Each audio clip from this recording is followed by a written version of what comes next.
So how's this for an occupational hazard? Spending a day suspended hundreds of feet from the ground above 14 lanes of legendary rush hour traffic. At least it beats any corner office view, and ABC's own Bob Woodruff gave it a whirl. It is a crown atop the New York City skyline, made of cables and steel beams, the busiest bridge in the world. Almost a mile long, towering more than 600 feet high, suspended over the Hudson River. The George Washington Bridge is painted by workers balancing and walking, sometimes sliding down the beam. It takes them more than a year and a half just to finish the job. Hardly any journalists have ever been allowed to the top of the bridge, but we were. It is a rare look at life atop this marvel of American engineering. So rare and exclusive, potential bridge painters need to ace a series of tests, and this is the final exam. A large portion of them, when they get to this height, determine there's another way for them, a better way for them to make a living. That's the bridge painter test right there, that beam that's up there. But 90% of them fail that? Some people fail about halfway out, and the rest of them fail when they have to move from box to the next section of beam. To go any further, we had to take the test and prove we wouldn't panic. This is certainly not for the faint of heart, but as a once-upon-a-time mountain climber, I did feel somewhat safe. Success. But the real danger is out here, where the barrels of the bridge are round and sloping, and there is no net between us and the 14 lanes of traffic whizzing below.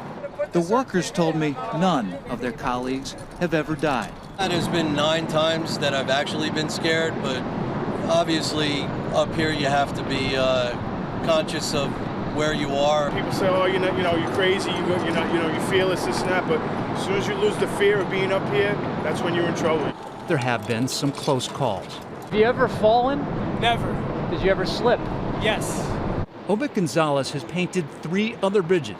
This is his first time on this one. What's the best moment up here? The best moment is probably in the morning when it's quietest. You're just up here by yourself. It's cool. Occasionally a helicopter go by, the traffic guys. There have never been any women on this job.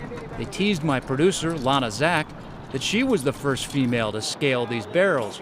But Gonzalez has a daughter who might be a future candidate. She tells everybody what I do. She really gets a kick out of me being up here and showing her the pictures, painting the silver or painting the gray, the epoxy, it doesn't matter. What do your kids say about this, you up here? My son, every time I take a picture up here, the first thing he looks for is my lanyard.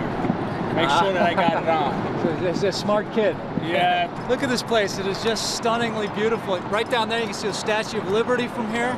You can look almost up to West Point. For all the beauty, there are real safety concerns. Everyone wears 2 harnesses. Everything is securely attached. Anything that falls could cause a traffic accident below. You guys were never trapped out here because of some kind of Actually, weather? these guys had a major hurricane blow through, and it was a serious situation out here. When that severe wind barreled through several years ago, the painters were right here on the rig. The twister sort of came close enough that it grabbed the rig, brought it up in the air, and then slammed it down. Despite those dangers, it is a beautiful place up here, a rare view for all of us. I'm Bob Woodruff for Nightline on top of the George Washington Bridge.